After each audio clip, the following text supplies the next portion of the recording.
नमस्कार, आप देख रहे हैं न्यूज 18 में हूं आपके साथ मेनका चौधरी। इस बुलेटिन में खबरें उत्तराखंड से। उधम सिंह नगर के किच्छा थाना क्षेत्र में पुलिस और अपराधियों के बीच मुठभेड़ हुई है और इस एनकाउंटर में पकड़े गए आरोपियों की पहचान साजिद खान और गुलनवाज के रूप में हुई है। साजिद पर 19 अगस्त को आलिम की हत्या का आरोप है, जबकि गुलनवाज पर एक महिला के घर में घुसकर गोली चलाने और मोबाइल और नकदी लूटने के आरोप है। दोनों मामलों में किच्छा थाने में एफआईआर दर्ज हुई थी और आरोपी लगातार फरार चल रहे थे। गोपनीय सूचना के आधार पर पुलिस ने जब दरऊ क्षेत्र के पॉपुलर खेत में दबिश दी तो दोनों अपराधियों ने पुलिस पर गोली चलानी शुरू की। जवाबी कार्रवाई में दोनों के पैर में गोली लगी है। पुलिस ने उन्हें दबोचा है। माननीय मुख्यमंत्री उत्तराखंड श्री पुष्कर सिंह धामी महोदय के उत्तराखंड राज्य को अपराध मुक्त और भय मुक्त करने के लक्ष्य को पूरा करने में उधम सिंह नगर पुलिस निरंतर कार्रवाई कर रही है। इसी माह की 18 तारीख को किच्छा थाना क्षेत्र के दरऊ गांव में दो पक्षों में चुनावी रंजिश के कारण लड़ाई हुई, जिसमें एक पक्ष के द्वारा दूसरे पक्ष के एक व्यक्ति की गोली मारकर हत्या कर दी गई थी। इस घटना पर हत्या का अभियोग पंजीकृत कर अभियुक्तों की गिरफ्तारी का प्रयास किया गया, जिसमें 2 अभियुक्त पूर्व में गिरफ्तार कर जेल भेजे जा चुके हैं। शेष वांछित अभियुक्तों की गिरफ्तारी का प्रयास किया जा रहा था। इसी क्रम में आज शाम को यह सूचना प्राप्त हुई कि दरऊ गांव में पॉपुलर के खेत में कुछ अभियुक्त छुपे हुए हैं। पुलिस के द्वारा तत्काल घेराबंदी की गई और इन अभियुक्तों की गिरफ्तारी का प्रयास किया गया। गिरफ्तारी से बचने के लिए अभियुक्तों ने पुलिस पर फायर किया। जवाब में पुलिस के द्वारा भी फायर किया गया, जिनमें इन अभियुक्तों के पैर में गोली लगी। इन दोनों अभियुक्तों को अस्पताल में इलाज के लिए ले जाया गया। इनके पास से तमंचे और कारतूस बरामद हुए हैं। गहन पूछताछ के उपरांत इन्हें न्यायालय के समक्ष प्रस्तुत किया जाएगा। काशीपुर खरमासा में कल देर रात हुए एनकाउंटर ने पुलिस ने 2 बदमाशों को गिरफ्तार किया। आरोपियों की पहचान काव्य शर्मा और राघव मिश्रा के रूप में हुई है। काव्य शर्मा पर आरोप है कि उसने 21 अगस्त को ढकिया के पूर्व ग्राम प्रधान श्याम सिंह को गोली मारी थी और उनकी हत्या कर दी थी। घटना में काव्य शर्मा के पैर में गोली लगी थी। पुलिस के मुताबिक काव्य ने श्याम से पुरानी रंजिश के चलते इस वारदात को अंजाम दिया।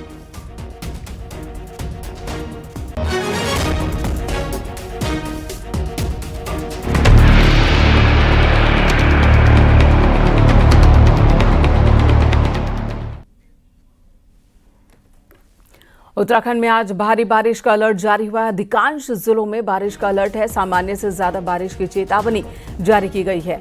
देहरादून, नैनीताल, उत्तरकाशी, चमोली, बागेश्वर में आज स्कूल बंद होंगे। उत्तराखंड में आज भारी बारिश का अलर्ट है। सामान्य से ज्यादा बारिश की चेतावनी जारी की गई है। भारी बारिश की वजह से कई जिलों में प्रशासन को अलर्ट किया गया है। नैनीताल, देहरादून, उत्तरकाशी, चमोली, बागेश्वर में आज स्कूल बंद रखने का फैसला लिया गया है। शालेंद्र नेगी हमारे सहयोगी इस वक्त हमारे साथ जुड़ गए हैं। शालेंद्र, आज की जो चेतावनी है कितनी ज्यादा चिंताजनक है? देखिए, मौसम विभाग की तरफ से येलो अलर्ट जारी किया गया है और येलो से रेड अलर्ट के बीच में ये सारे के सारे जोन रखे गए हैं। विशेष तौर पर जो देहरादून का इलाका है, राजधानी देहरादून का इलाका है, उत्तरकाशी, चमोली जो गढ़वाल मंडल के इलाके हैं, और उसके साथ ही जो कुमाऊं मंडल के 2 जिले हैं, बागेश्वर और नैनीताल, यहाँ पर भारी बारिश की चेतावनी दी गई है। और यही वजह है कि यहाँ पर जो डीएम्स हैं, इन जिलों के जो 5 जिलों के जिलाधिकारी हैं, उन्होंने आज के लिए जितने भी आंगनबाड़ी केंद्र से लेकर के जो स्कूल हैं उनको बंद रखने का फैसला लिया है, क्योंकि कभी भी भारी बारिश हो सकती है। और सुबह से ही मौसम बना हुआ है। हालांकि नैनीताल जिले में हल्का मौसम खुला हुआ है, लेकिन अन्य जिलों में जो है वो बारिश का मौसम बना हुआ है। देर रात से ही जो है हल्की हल्की बारिश का दौर जारी है और ये कभी भी बढ़ सकती है। और 3-3 घंटे के इंटरवल्स में लगातार मौसम विभाग की जो है वो अपडेट्स आ रही हैं और उसके आधार पर ये बताया जा रहा है कि कब भारी बारिश हो सकती है, किस जोन में भारी बारिश हो सकती है। और एहतियातन जो है स्कूलों को बंद रखा गया है और प्रशासन की तरफ से यही कहा गया है कि विशेष तौर पर जो नदी नालों के किनारे रह रहे हैं लोग हैं वो सावधान रहें और बेवजह अपने घर से न निकलें और कम से कम आज के दिन जो है अपने घर पर रहें। अगर कोई जरूरी काम है तो ही आप घर से बाहर निकलें। धन्यवाद आपका इस वक्त पूरी जानकारी देने के लिए शालेंद्र। तो शालेंद्र बता रहे हैं कि मौसम विभाग की ओर से क्या चेतावनी जारी की गई है। अगर बहुत ज़रूरत ना हो तो घर से बाहर ना निकलें। भारी बारिश की चेतावनी कई जिलों के लिए जारी की गई है और कुछ जिलों में हल्की बारिश भी हो सकती है, लेकिन जहां जहां पर भारी बारिश की चेतावनी है वहां पर आंगनबाड़ी केंद्रों को, स्कूलों को बंद रखने का फैसला लिया गया है। हर्षिल में मुसीबतें कम होने का नाम नहीं ले रही। तेज बारिश से हर्षिल गदेरा उफान पर है। झील को खाली करवाने का काम प्रभावित हो रहा है। गदेरे में भारी मात्रा में मलबा पत्थर बह रहा है। इस वक्त उत्तरकाशी में लगातार बारिश से मुसीबत बढ़ती ही जा रही है। तेज बारिश से सभी बरसाती नाले उफान पर हैं। हर्षिल नदी किनारे रह रहे लोगों को सुरक्षित स्थानों पर भेजा गया। वहीं सोमवार को उत्तरकाशी में तेज बारिश के अलर्ट को देखते हुए सभी स्कूलों को बंद रखा गया है।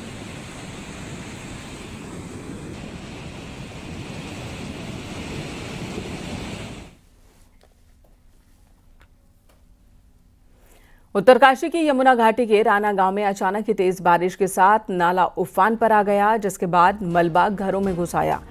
लोगों ने भागकर अपनी जान बचाई है। पहाड़ में तेज बारिश से बरसाती नाले उफान पर हैं। कई बार नुकसान उठाना पड़ चुका है आसपास के लोगों को।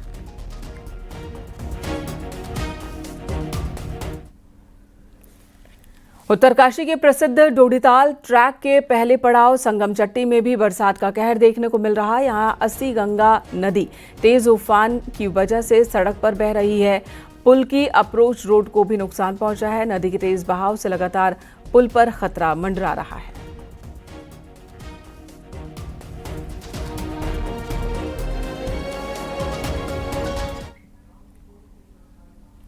बारिश के बाद नैनीताल में पहाड़ टूटने शुरू हो चुके हैं। भीमताल के सलुड़ी के पास पहाड़ से भारी मलबा आया। कई घंटों तक यातायात प्रभावित रहा और इसी के साथ नैनीताल काला ढूंगी रोड सुरपा खाल खुरपाताल के पास टूट गई।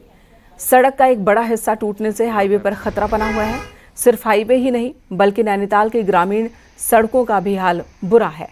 बजून अधौड़ा सड़क कई जगहों पर हादसों को दावत दे रही है तो 5 परिवारों के लिए आपदा जैसी स्थिति बन गई है। यहाँ चट्टान का एक बड़ा हिस्सा लगातार गिर रहा है, जिससे नीचे 5 परिवारों को नुकसान का खतरा है। हालांकि सड़क को खोला जरूर गया है, लेकिन इन घरों में आपदा का खतरा धराली और थराली जैसा हो गया है।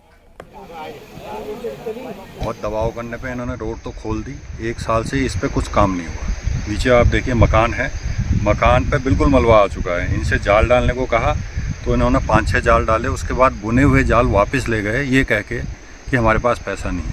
जब यहाँ कोई बड़ी घटना हो जाएगी तब प्रशासन चेतेगा। उत्तरकाशी में आपदा के चलते गंगोत्री यमुनोत्री हाईवे लगातार बंद है। गंगोत्री हाईवे धराली आपदा की वजह से बीते 19 दिनों से बंद है। इसके अलावा कई गांवों को जोड़ने वाले 19 ग्रामीण लिंक मार्ग भी बंद है। ग्रामीणों को भारी दिक्कत हो रही है। जानकी चट्टी में फंसे सैलानियों को निकाला गया, जिनमें 1 महाराष्ट्र, 1 तमिलनाडु और 3 आंध्र प्रदेश से थे।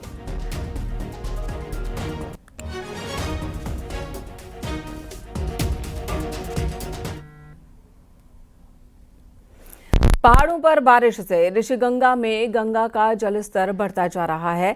ऋषिकेश में गंगा चेतावनी स्तर से ऊपर बह रही है, जिसके बाद पुलिस लोगों को अलर्ट कर रही है और गंगा नदी के किनारों से दूर रहने को कह रही है। इसी के साथ निचले इलाकों में बाढ़ का खतरा बढ़ गया है। बाढ़ चौकियों को अलर्ट कर दिया गया है।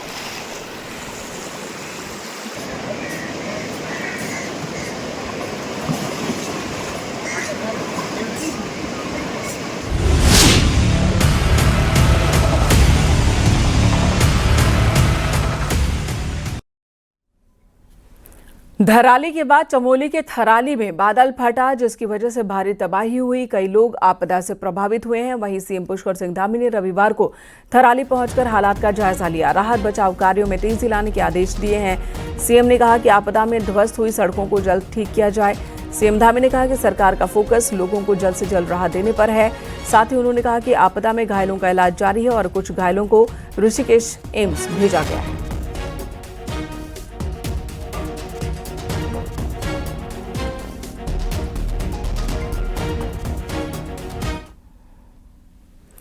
और इससे पहले सीएम ने थराली के कुलसारी राहत शिविर का जायजा लिया था, जहां पर उन्होंने आपदा प्रभावितों से मुलाकात की और आपदा प्रभावित 30 से ज्यादा लोगों को 5-5 लाख रुपए मुआवजे के चेक दिए। सरकार मृतकों के परिजनों और आपदाग्रस्त क्षेत्रों में पूर्ण रूप से क्षतिग्रस्त मकानों के लिए 5-5 लाख रुपए की सहायता राशि दे रही है। वहीं सीएम धामी ने कहा कि आपदा की इस घड़ी में सरकार लोगों के साथ खड़ी है, हर संभव मदद की जा रही है। सीएम ने कहा कि सरकार का पहला फोकस सारी व्यवस्थाओं को पटरी पर लाने पर है। हमें काफी नुकसान हुआ है, जान माल की बड़ी क्षति हुई है। रेल लाइनें भी ध्वस्त हुई हैं, सड़कें पूरी तरह से आपदा की चपेट में आ गई, मकान आ गए, लोग आ गए। और यहाँ पर थराली में और चेपड़ों में दोनों स्थानों पर लोगों को उनके घरों से भी निकाला है, घायलों को अस्पतालों में भर्ती कराया गया है, एम्स भी भेजा गया है। तो जरूरी सहायता है वो सब की जा रही है। हमारा प्रयास है जल्दी से जल्दी पहले सभी व्यवस्थाएं पटरी पर आए, बिजली व्यवस्था है, पानी व्यवस्था है, लेकिन उससे पहले सभी को सुरक्षित स्थानों पर पहुंचाकर जो जरूरी वहाँ पर रहने के लिए, खाने के लिए, दवाइयों के लिए, छोटे बच्चों के लिए दूध इत्यादि सभी व्यवस्थाएं कर रहे हैं। और हम इस समय में सभी आपदा पीड़ितों के साथ जो भी प्रभावित हुए हैं हर संभव उनको मदद पहुंचाना हमारी प्राथमिकता है। थराली आपदा में घायल 6 लोगों को ऋषिकेश एम्स भेजा गया, जहां उनका इलाज जारी है। बीजेपी के प्रदेश अध्यक्ष महेंद्र भट्ट ने ऋषिकेश एम्स पहुंचकर घायलों से मुलाकात की और उनका हालचाल जाना।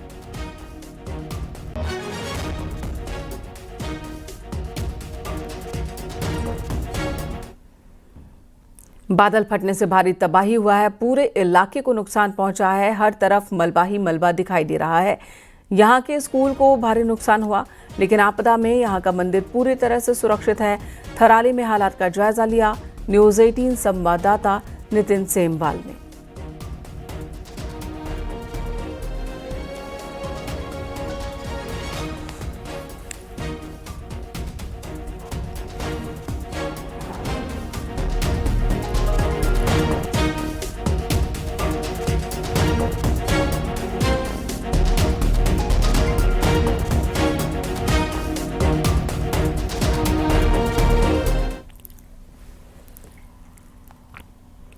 जल्द ही बीजेपी की नई प्रदेश कार्यकारिणी घोषित हो सकती है। इसे लेकर संगठन में लॉबिंग तेज हो चुकी है।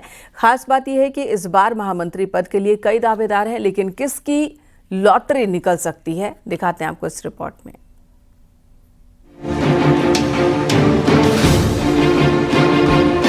बीजेपी के प्रदेश अध्यक्ष महेंद्र भट्ट की कार्यकारिणी को लेकर इस वक्त संगठन के गलियारों में सरगर्मी तेज है।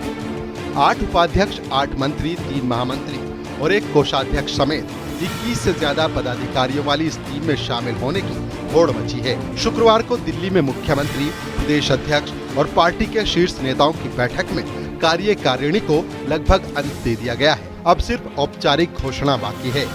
कार्यकारिणी में कौन लोग आएंगे, ये तो देखो भारतीय जनता पार्टी सर्वसम्मति से सभी वर्गों का, सभी जातियों का एक ध्यान रखते हुए और पूरे उत्तराखंड के अंदर जो हमारे 13 के 13 जिले हैं, इनका कैसे एक बैलेंस बने। सबसे ज्यादा मुकाबला है प्रदेश महामंत्री के 3 पदों को लेकर। करीब 7 से ज्यादा नेता दौड़ में हैं। लेकिन सबसे खास बात, पहली बार महामंत्री पद पर एक महिला की ताजपोशी तय मानी जा रही है। महामंत्री के 3 पदों के लिए ब्राह्मण, ठाकुर, ओबीसी, पहाड़ और मैदान जैसे समीकरण बैठाए गए हैं। सूत्रों के मुताबिक महामंत्री पद पर बीजेपी महिला मोर्चा की राष्ट्रीय महामंत्री दीप्ति रावत की ताजपोशी हो सकती है। बीजेपी केंद्रीय नेतृत्व से उनका नाम आगे किया गया है। कुमाऊं से पूर्व विधायक कैलाश शर्मा, ओबीसी और मैदान की कैटेगरी को फुलफिल करने वाले बीजेपी ओबीसी मोर्चा के प्रदेश अध्यक्ष राकेश गिरी, पूर्व कैबिनेट मंत्री यतीश्वरानंद मैदान और ओबीसी कोटा को पूरा कर सकते हैं। वो मुख्यमंत्री के करीबी हैं। अल्मोड़ा से ही कुंदन परिहार, हल्द्वानी से पूर्व जिलाध्यक्ष प्रदीप बिष्ट, पूर्व प्रदेश कार्यालय सचिव पुष्कर काला भी महामंत्री पद की दौड़ में हैं। प्रदेश अध्यक्ष जी, माननीय संगठन मंत्री जी, हमारा प्रदेश नेतृत्व माननीय राष्ट्रीय अध्यक्ष जी से, राष्ट्रीय महामंत्री संगठन जी से परामर्श करने के बाद मुझे लगता है कि हफ्ता 10 दिन में किसी निष्कर्ष पर पहुंचेंगे और जल्दी ही जो है हमारे नई प्रदेश के पदाधिकारियों की सूची जारी होगी। दरअसल बीजेपी की नई प्रदेश कार्यकारिणी सिर्फ प्रदेश अध्यक्ष महेंद्र भट्ट की नई टीम मात्र नहीं होगी, बल्कि आने वाले राजनीतिक संकेतों का ब्लूप्रिंट भी होगी। महत्वपूर्ण ये भी है कि इस टीम को 2027 के चुनावी रथ को खींचना है। इसीलिए राष्ट्रीय स्तर पर भी इसे गंभीरता से जांचा और परखा जा रहा है। ऐसे में लॉबिंग, समीकरण और राजनीति के इस खेल में कौन बाजी मारेगा, ये देखना दिलचस्प रहेगा। सुनील नवप्रभात, न्यूज़ 18, देहरादून।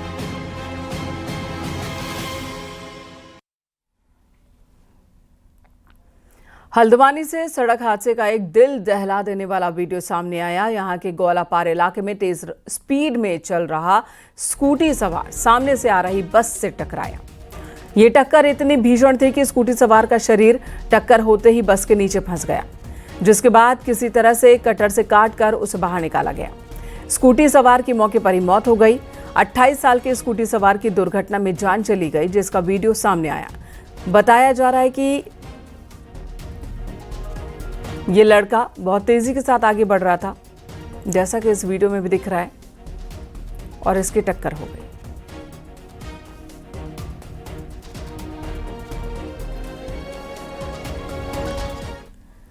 विदेश में महज प्रैक्टिस के लिए लाखों रुपए खर्च करने वाले खिलाड़ियों के लिए बड़ी राहत की बात है। देहरादून का आइस स्केटिंग रिंक खिलाड़ियों के लिए न सिर्फ सपना पूरा कर रहा है, बल्कि खर्चे का बोझ भी कम कर रहा है।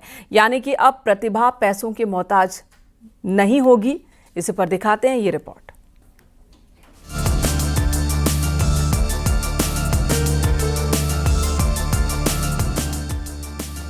देहरादून का हिमाद्री आइस रिंक भारत का पहला international standard ice skating rink है और इसके शुरू होने के बाद अब खिलाड़ियों को ट्रेनिंग के लिए विदेश जाने की मजबूरी नहीं रहेगी।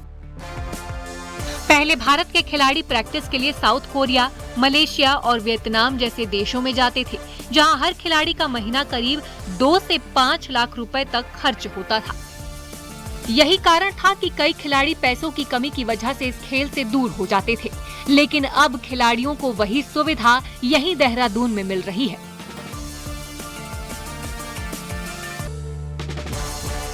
खिलाड़ियों को तैयार करने के लिए इंडियन स्केटिंग एसोसिएशन ने एक कोरियन कोच भी हायर किया है, जो इंटरनेशनल चैंपियनशिप के हिसाब से ट्रेनिंग दे रहा है। यही से हो जाएगा। कोच भी लाया एसोसिएशन ने, वो भी साउथ कोरिया का कोच है, तो वो अच्छा है। कितना खर्चा होता था वहाँ कोरिया जाने में? 1 महीने का लगभग 2 लाख। 1 महीने का 2 लाख। 2 लाख। अब यहाँ फायदा मिलेगा? हाँ, बहुत फायदा होगा। पैसे बहुत बचेंगे, टाइम भी बहुत बचेगा और मैं पढ़ाई भी ज़्यादा अच्छे से इधर कर पाऊँगा। ये रिंग थोड़ा वो ओलंपिक साइज का रिंग है, इसलिए हमें इंडिया में ही एक रिंग है, इसलिए हमें यहीं पर ही प्रैक्टिस करने को मिलेगा अभी।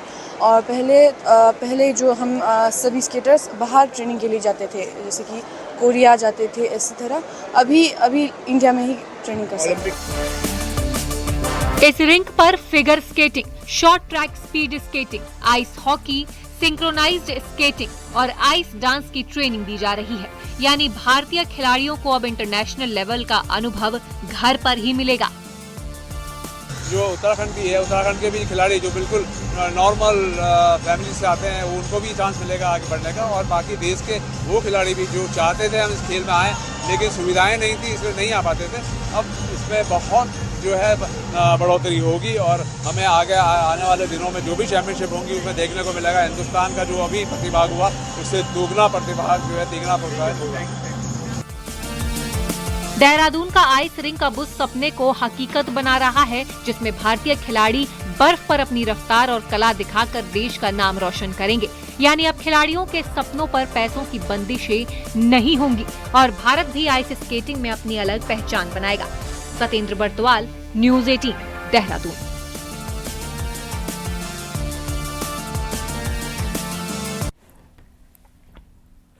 देहरादून के सरकारी अस्पतालों में इन दिनों मरीजों की जबरदस्त भीड़ दिख रही है। डॉक्टर्स बता रहे हैं कि लगातार हो रही बारिश की वजह से दूषित पानी से होने वाली बीमारी के केस ज्यादा आ रहे हैं।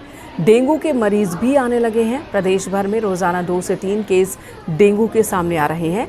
हालांकि राहत की बात यह है कि पूरे सीजन में डेंगू से कोई भी मौत अभी तक नहीं हुई है। वहीं रिकवरी रेट अच्छी बताई जा रही है।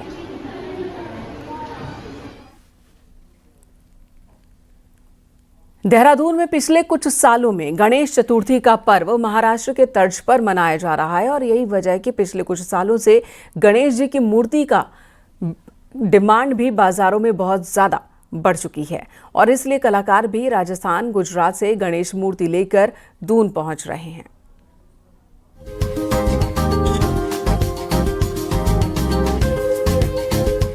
देहरादून की यमुना कॉलोनी के चौक से लेकर पूरे बिंदाल पुल तक आपको इन दिनों गणेश प्रतिमाओं का बाजार देखने को मिलेगा, जहां इको फ्रेंडली गणेश मूर्ति से लेकर पीओपी और चाक मिट्टी से बनी खूबसूरत गणेश प्रतिमाएं बाजार की रौनक बढ़ा रही हैं।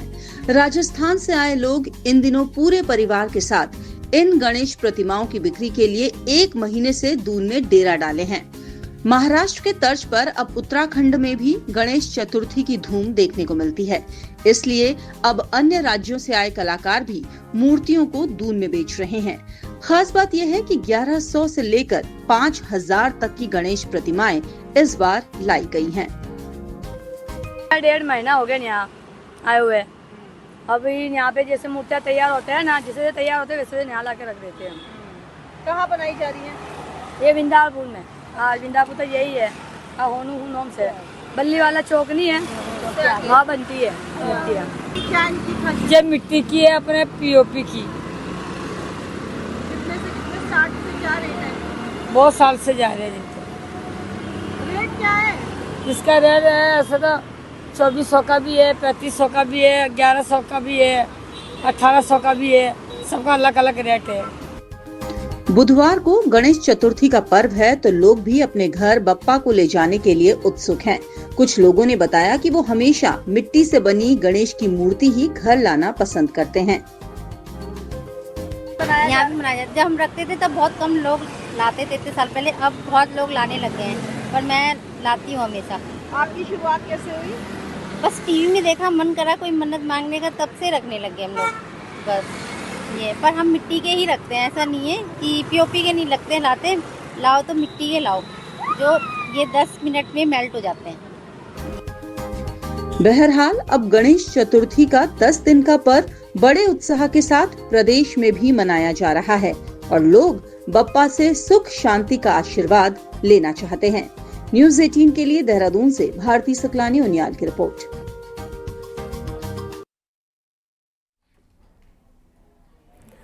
प्रदेश में एक के बाद एक आ रही आपदाओं पर पूर्व मुख्यमंत्री हरीश रावत ने चिंता व्यक्त की है। हरिद्वार में हरीश रावत ने कहा कि हमने प्रकृति की देवी को नाराज कर दिया है।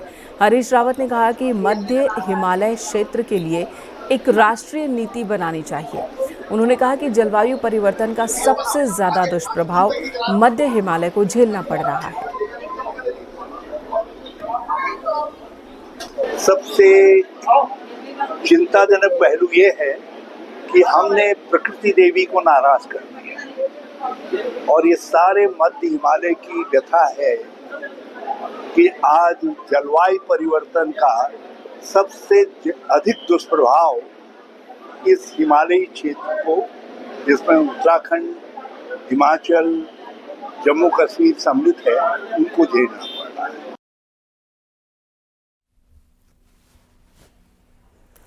नैनीताल हाईकोर्ट ने राज्य की कानून व्यवस्था को लेकर सख्त रुख अख्तियार किया और इसके बाद कुमाऊं में पुलिस अपराधियों के खिलाफ एक्शन दिखा रही है। इसी पर आपको रिपोर्ट दिखाते हैं।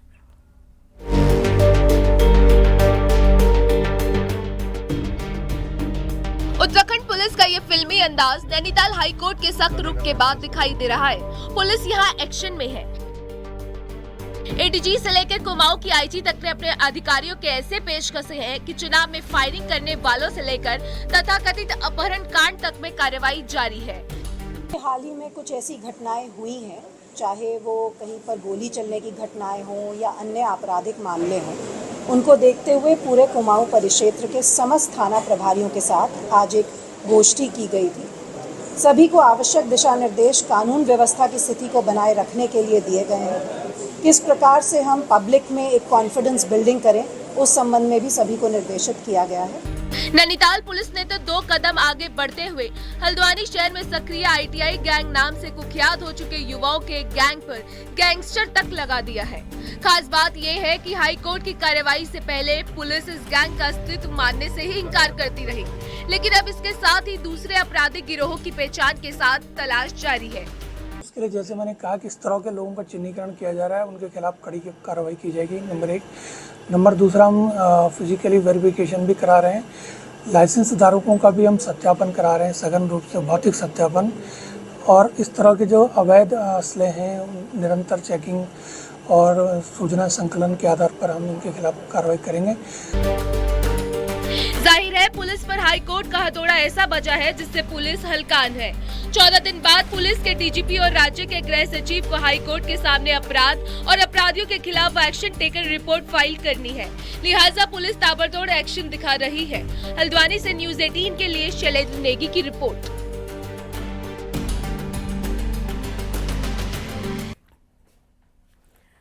पहाड़ की 10 बड़ी खबरों पर नजर डालते हैं पहाड़ टॉप 10 में। रामनगर के पेरुमदारा में सिंचाई नहर से एक व्यक्ति का शव बरामद हुआ है। मृतक की पहचान ग्राम नारायणपुर मूलिया के सतपाल सिंह नेगी के रूप में हुई है। रुड़की के पिरान कलियर में युवती से सामूहिक दुष्कर्म मामले में पुलिस ने 4 आरोपियों को गिरफ्तार किया, अभी भी एक फरार है। देहरादून की सेलाकुई पुलिस ने एक नशा तस्कर को भारी मात्रा में नशे की खेप के साथ गिरफ्तार किया। 2 किलो 590 ग्राम गांजा बरामद हुआ। हरिद्वार में पुलिस ने 3 गाड़ी चोरों को गिरफ्तार किया है। चेकिंग के दौरान नटराज चौक से गिरफ्तारी हुई। चोरी की बाइक, ऑटो रिक्शा बरामद। रुड़की के पिरान कलियर में 22 अगस्त को घरेलू विवाद में पिता ने पुत्र को चाकू गोदकर उसकी हत्या कर दी। पुलिस ने आरोपी पिता को गिरफ्तार कर जेल भेजा। रुद्रप्रयाग के नरकोटा में प्रस्तावित पेयजल योजना को लेकर विवाद हो गया। ग्रामीणों ने ठेकेदार को वापस लौटा दिया। थराली में आपदा के बाद रास्ते बंद है, लेकिन इसके बाद भी लोक राज जात का आयोजन हो रहा है। कठिन परिस्थितियों में भी नंदा अपने भक्तों को मिलने के लिए पहुंच रही है। चमोली के वाण की रहने वाली अंतर्राष्ट्रीय धाविका भागीरथी बिष्ट ने हैदराबाद मैराथन में गोल्ड मेडल जीता, पूरे प्रदेश का नाम रोशन किया। नैनीताल में इंटर स्कूल शतरंज प्रतियोगिता शुरू हो चुकी है। इस बार कंपटीशन में जिले भर के स्कूलों के बच्चों ने हिस्सा लिया। रुड़की के पिरान कलियर साबिर पार्क में 757वां सालाना उर्स मेहंदी डोरी रस्म के साथ शुरू हुआ। रुकेंगे एक छोटे से ब्रेक के लिए। ब्रेक के बाद देखिए सुबह 8 बजे की स्पेशल खबरें।